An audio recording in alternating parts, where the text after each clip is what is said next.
Guys, my name's Stefan Soto. I'm here on my page today, and I'm going to show you guys how to change a flat. This is my SEGWAY Xyber. So as you can see at this point, I have already removed this bolt here. We have the zip tie cut here. We're going to disconnect this part here to go ahead and disconnect any of the electric. I've already disconnected my battery. As you can see, she's flipped upside down right now, laying on that way, so that way I can get the best possible let's call it working ability in my own personal garage. So you're gonna have these two bolts here. You can see there's a little bit of dirt buildup in there too when I took it off, but these are the bolts. I set them off to the side, and those are the covers. I'm stuck right now where I'm waiting so I can get this part, let's call it socket for this one here, because I didn't have the proper size for that. So that's where I'm at right now. I'm stuck here, and I'm about to get that off, and then we're going to take this complete bracket off here. We're going to go ahead and pop this forward, so that way whenever I go to pull the tire off, it'll release the chain and everything like that. But you see the hubs there. You see I've got no air in these tires whatsoever at this point, and I did locate where exactly there was the puncture in the tire. So I'm going to go ahead and pull that out completely. I've gotten my two replacement tubes here. These were some tubes that I got offline. I can try and get the links and throw them into my onto the description also. This tire is a really big fat tire, so I had to order the 20 by 4.5 by 4.80. This is a by 5, so it's technically looking for it's a 120 80 by 16 tire, and it uses the 20 by 5 tube. So at least that's what they recommend from SEGWAY directly. So I ordered these online. This is a new brand for me, obviously. This is a newer bike. So this is only my first time attempting to change these myself. I did get a flat within the first month of buying the bike, and I had to take it to a local e-bike dealership to get that change. I felt like this time I wanted to try and do it myself. I had watched a couple videos online, which I'll also tag on those, because they really helped me a lot. Specifically one of them that I really liked a lot. I will put the link in the description underneath this video. I did remove the fender too. I felt like I got a little bit beefier look on the bike with that look, so I took that off, and still haven't gotten my second battery or any other stuff. But I love this bike completely the way it is. It's a wonderful bike. It's giving me nothing but joyful rides to work and to commuting around town and stuff like that. I have put about 800 to almost 900 miles on this bike since getting it in May, approximately 5 months ago, maybe something like that, 6 months ago. So e-bikes are the way. Bicycle in particular, right? This is a bicycle. It's not an e-bike with a pedalless one. This has the pedal, throttle, and all that stuff. So I will be coming right back in a second when we start to pull this off completely, and we'll catch you up. Alright, so we figured out that this is a number 10 in the metric system. Okay, and that's the reason why I was not able to get this bolt off of there. So this is the handy dandy number, the number 10. That's going to fit that socket right there, and that's how you're going to be able, or that bolt right there, and that's how you're going to be able to get that one off. Did figure out the coupler finally. This is two different parts, this little spinny thing here. One spins the opposite direction of the other, and that's how you decouple it. I mean, genius, right? I was thinking it was something so difficult, and it was actually so easy. Okay, so just so you know, you're going to want to remove this screw also right here, because this is holding the feeder line in right here, and we want to be able to loosen that up so we can take the actual wheel out. So this was definitely a metric one, and we want to, it was a, you see that blue?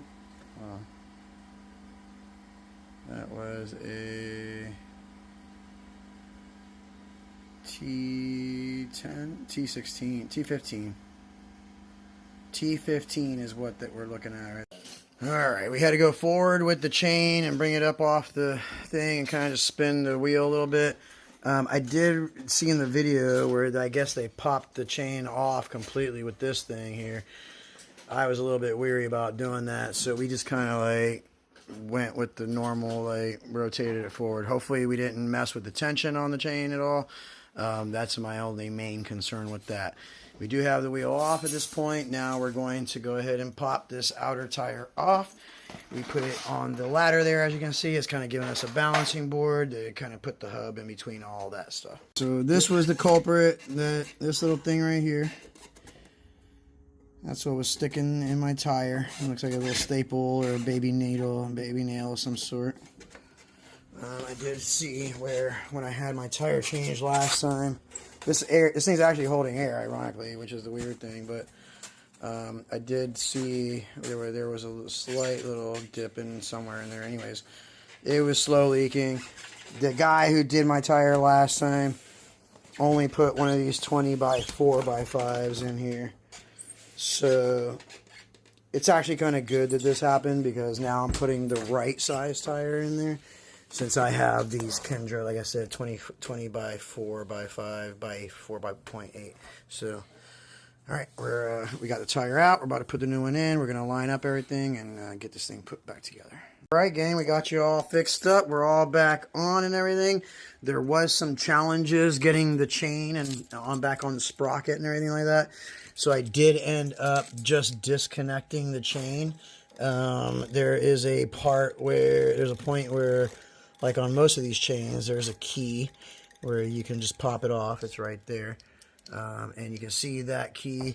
Pretty much what I did was I just popped it off, got it on, and now we're back in action. But it was a little bit of a challenge getting the chain back on, so I did go ahead and just pop it all off and then rerun the chain on there. I didn't want to stretch it out or ruin it or anything like that. But we're all mounted up. We're on. We have full capacity at right around 27 PSI. Everything I've read online, even though this tire says it can go up to 45 PSI, it is recommended that you don't go above 30. So for softer sand and things like that, they say anywhere from 10 to 15, maybe 20 tops. At regular street riding, which is what I'm doing most of the time, I went up to about 27. I figured I could let some of the air out as I need to once I'm riding on it. This does now have the proper inner tube in there, so I do feel like it's going to ride a lot better than what it was doing before. Note to self, when you put your tire back on and all that, you will notice that your hydraulic brake system is not going to be working quite the same way it was when you took the tire off. So you do have to reset the hydraulic system. You're going to kind of want to go forward and backwards with the bicycle, pumping the brakes. That way you can get that front and back tire back tight again, as far as around those disc brakes. But that's it, guys. We got her all buttoned up. We're back on. There was, like I said, the only main challenge was getting that actual chain back on. So we did go ahead and release it and then put it back on manually that way. Other than that, I'm just cleaning everything up, kind of wiping everything down. Everything looked good. The brakes were looking good when I took it off, so I didn't need to change any brakes or anything. Still only got like 800 miles on this thing, so not necessarily ready for brakes yet. The beauty of e-biking and all that stuff anyways, as you know, is that you're on a pedal, so either way you're slowing down most of the time as you go on your own, so you're not really killing your brakes. Any other questions, feel free to drop a comment in the video beneath. Don't forget to subscribe, give a like if you like the video. Again, this was kind of my first time doing something like this, a DIY or DIY, whatever, and kind of showing you guys how I did it. So hopefully you guys got everything you need. Again, just kind of recapping the wire line for the actual electrical hub. This is 2 parts, so you will unscrew these 2 from each other, one running counterclockwise, one running clockwise, and that's how you're going to get that to decouple there. I did go ahead and put all my zip ties back in and all that kind of stuff. I put fresh ones and new ones, so we're running nice and tight and snug. We don't have anything to worry about here. All right, gang, thanks for joining. Hopefully you guys enjoyed the video, and we'll see you on the next one.